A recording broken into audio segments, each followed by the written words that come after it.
Ang nakikita ho ninyo na video ay kuha ho sa may Masara Lines, Barangay Masara, Municipality of Maco, Davao de Oro, Province, Region 11, Mindanao, Philippines.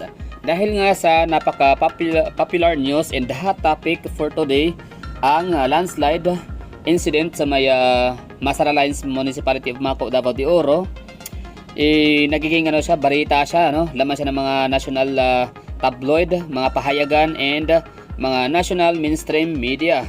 Simulan natin ang balitaan sa landslide na naganap sa Davao de Oro, kung saan 7 ang patay at nasa mahigit 4 na pupa ang nawawala.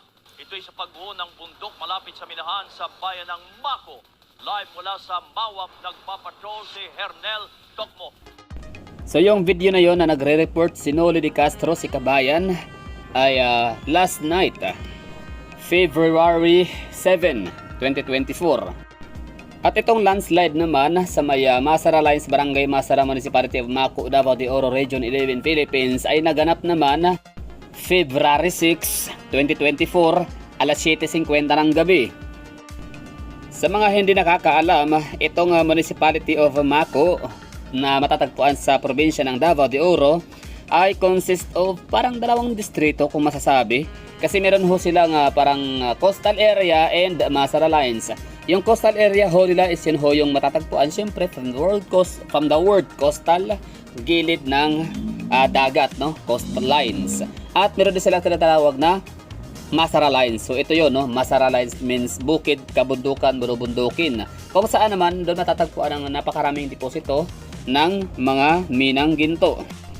At ang Masara Lines naman ay marami siyang mga barangay, like may Elizalde, Tagbaros, Mainit, Newlit. Basta maraming dyan, area na maraming mga population or maraming mga tao naninirahan. Pero ang content natin for today's video is gusto ko lang gamitin na pagkakataon ho itong national news, kung saan naririnig ho ninyo throughout the Philippines, throughout the world. Like kahit hindi kayo taga Mindanao, taga Davao, meron ho kayo talagang opportunity na maririnig or pagkakataon ba na marinig at makita ang balita. So syempre baka maaaring isa sa inyo dyan, isa, dalawa, tatlo, apat sa inyo dito sa aking channel na nanonood walang kaide-ideya kung saan nga ba talaga particularly located itong Municipality of Maco, Davao de Oro, or kahit yung Davao de Oro na lang, para hindi masyadong nakakalito ho sa inyo.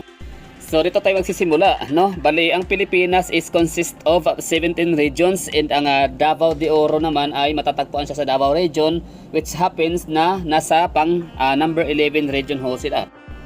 So ngayon, saan ho kayo nanonood, Kibali, okay lang ba sa inyo na malaman ho natin kung anong city, municipality and province and region ho kayo located dito sa Pilipinas, para naman medyo makabisado ko, ma-familiarize ko yung mga lugar-lugar sa ating bansa. At dahil nga sa napakalungkot na balita ng mga trahedya dito sa Davao region, Mindanao, lalo particular dito sa may Municipality of Maco, Davao de Oro, kung saan nagkaroon nga ng landslide, at ang dami pang mga natabunan still missing. Wala pa tayong update kung ano nga ba ang meron, Basta ipapakilala ko lang sa inyo, kumbaga kunin ko to as opportunity para ma-flex, or ma-orient ko kayo or mabigyan ko kayo ng trivia all about Davao de Oro. Okay. Hindi ko alam kung ako lang ba or baka kayo rin, kagaya ko, na kapag may nakikita ho akong isang lugar na napasama sa mga top 10 richest city, top 10 richest province, or kung ano mang mga top yan dito sa Pilipinas. So baka kagaya sa akin na kapag syempre, for example, top 1 richest city in terms of asset or in GDP, so sabihin natin Cebu City, or Taguig, Makati, or Cebu Province, Iloilo, Bacolod, CDO, Davao, Zamboanga, di ba? For example, mga ganun lang na mga lugar na naririnig ko, hindi ko pa napuntahan. Curious ako, bakit kaya sila nag-top number 1? Bakit kaya sila pasok sa top 10? Ano kaya mayroong mga asset nila doon? Ano kaya meron sa kanilang mga pinagkakakitaan o resources, natural resources? So siguro dahil din sa mga maramihan din sa inyo dyan ng mga nakasubscribe sa atin, nakasunod sa ating channel na hindi pa siguro nakapunta ng Davao de Oro. So this time bigyan nyo ko ng pagkakataon na ipakilala Davao de Oro is the richest province in the whole Mindanao Island. Yes, totoo ho yan. You heard it right, no? Dito sa Pilipinas, consistently top number 1 talaga yan, pinakamayaman. Si Cebu in terms of assets, no? So, dalawa ang pinagbabasihan at pinagkukuhaan ng data, no? Ito sa Pilipinas, kung ano nga ba yung palatandaan, no? Para maging makikilalanin na mayaman ang isang lugar. So yun, no, through GDP and assets. So may nagsabi nga dyan na hindi daw legit ang assets kasi dapat daw GDP, at may nagsabi naman na dapat daw ay ang assets din daw ay talagang tumutukoy, no, kung gaano ka-progresibo yung isang lugar o kung ano pa man dyan. So bahala kayo, basta dalawa yan, no? Kung merong assets, meron ding per GDP. Wala namang mali din siguro sa dalawa. So, pag sinabing asset, asset lang. Huwag na isama ang GDP dyan sa kwentuhan or sa magiging topic ho natin. Or kung kapag ka GDP naman, siyempre GDP lang. No? Huwag na isama ang assets. So, yun lang. Ayun na nga. So, Davao de Oro used to be second richest province in the whole Philippines next to Cebu. Pero, itong huli like 2021 yata and 2022, 2023, nawala na ho siya sa listahan as top number 2. Nasa top number 4 na lang ho siya. Naungusan ho siya ng dalawang magagaling din na probinsya ng Pilipinas, which is ang Rizal Province and Batangas Province. Davao de Oro, or officially the province of Davao de Oro, lalawigan ng Davao de Oro, is a province in the Philippines located in the Davao region in the Mindanao, and its capital is Nabunturan. It used to be part of the province of Davao del Norte until it was made a separate province in 1998. No? So dati siyang kasako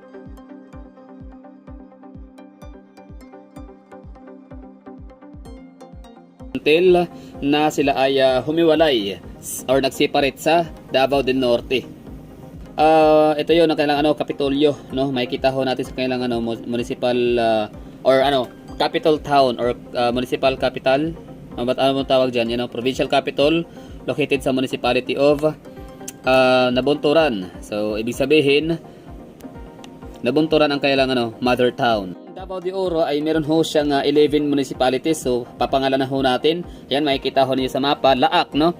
Laak is siya yung may pinakamalaking land area, 52 barangays yata sakop meron sila. And Mungkayo naman siyang yung isa sa may pinakamalaking gold mining industry, no? So merong small mining corporation or small mining company, meron ding mga large mining, no? Basta marami yan, lalo sa Diwalwal.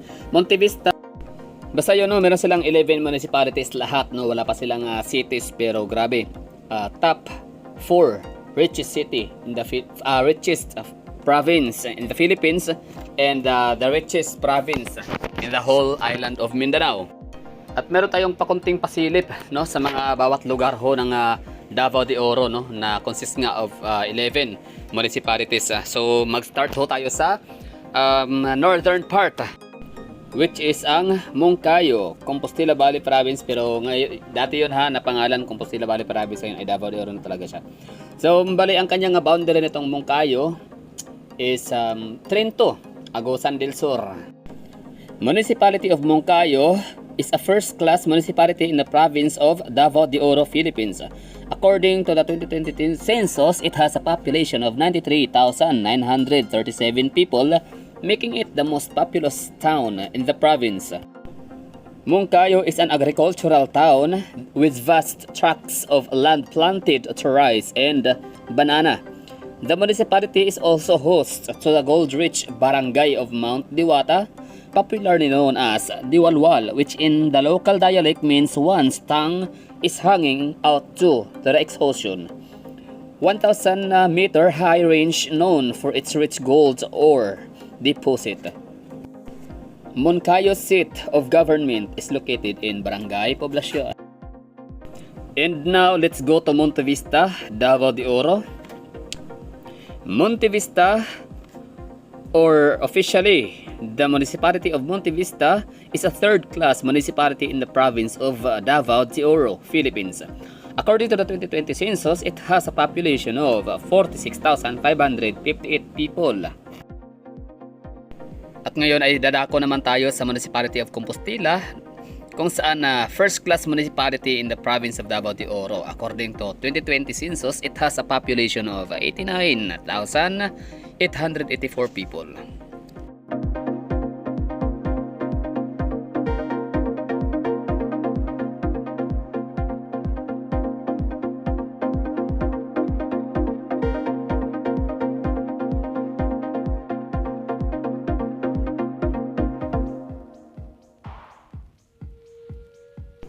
And now let's go to Nabunturan, which is the mother town or the capital town of Davao de Oro province. Lungsod ng Nabunturan is a first-class municipality and capital of the province of Davao de Oro, Philippines. According to the 2020 census, it has a population of 84,330 people.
Let's go to Municipality of Mawab.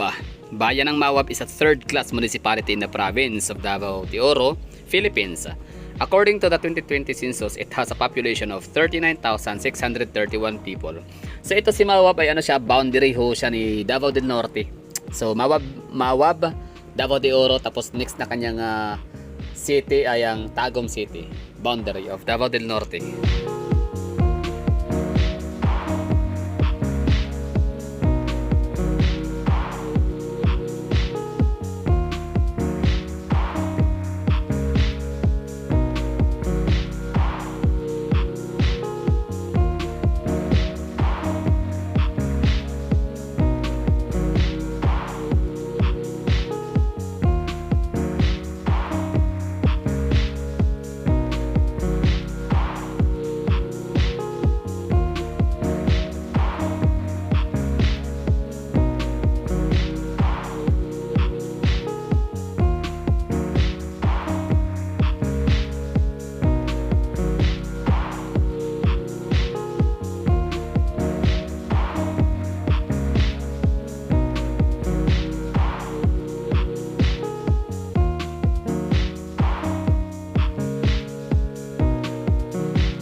And now let's go to Municipality of Mako, Davao de Oro, kung saan yun na nga naganap yung landslide incident sa Barangay Masara.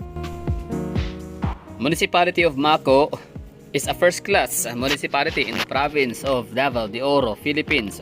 According to the 2020 census, it has a population of 83,237 people. So dami din yun, no?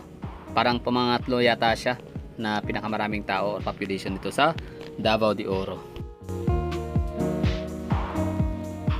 At dito naman tayo ngayon sa Municipality of Mabini.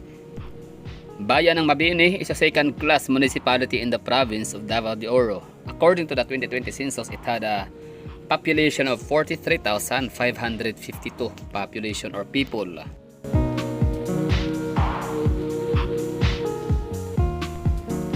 At ngayon naman ay dito tayo proceed sa may Municipality of Pantukan, kung saan ito ay boundary naman siya ng Davao Oriental, Banay-Banay, ang pinaka first na madaanan nating municipality ng Davao Oriental. So ito yung pinaka last naman, si Pantukan. So boundary Davao de Oro and Davao Oriental. So Municipality of Pantukan is a first class municipality in the province of Davao de Oro, Philippines. According to the 2020 census, it has a population of 90,786 people.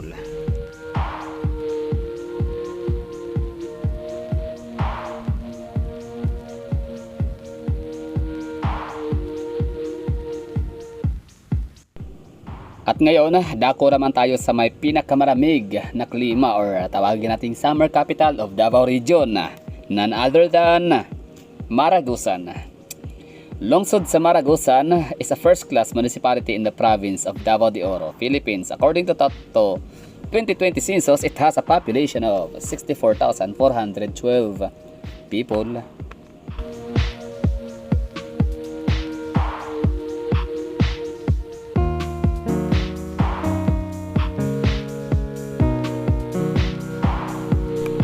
At ngayon naman ay dako tayo sa may Municipality of New Bataan.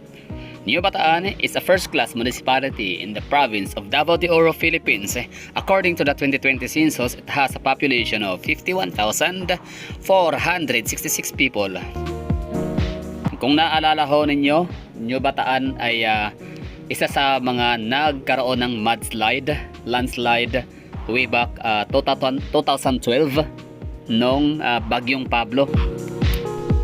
So nakakatuwa lang malaman na sila ay naka-recover na mula sa ganong trahedya. Although it's 10 years ago or 12 years ago. Okay, so matagal-tagal na rin.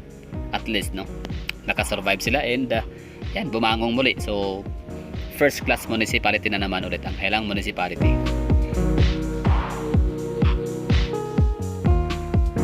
And now, let's go to the last but not the least. Municipality of Laak, Davao de Oro. Municipality of Laak is a first-class municipality in the province of Davao de Oro, Philippines. And according to the 2020 census, it has a population of 79,744 people. Yun at doon tatapos yung ating flexing of Davao de Oro province in Region 11 or Davao Region, Mindanao, Philippines. So, finiflex ko yung kanilang mga municipalities. Sobrang ganda. As you can see, kung na-observe nyo ho talaga, meron ho silang similarity and commonality sa lahat ng mga municipality ho nila. Within 11 municipality, meron silang common. So ano nga ba yun? So ang sagot ay yung kanyang lush greenery scenery. Ang ganda ng kanilang mga bundukin, kagubatan. Talagang napakataba ng kanilang lupa. Para tandaan ho yun. Kasi super green. Talaga clean and green ang kanilang lugar. And napaka-progressive. Walang mga high-rise building, walang mga skyscrapers, pero fourth richest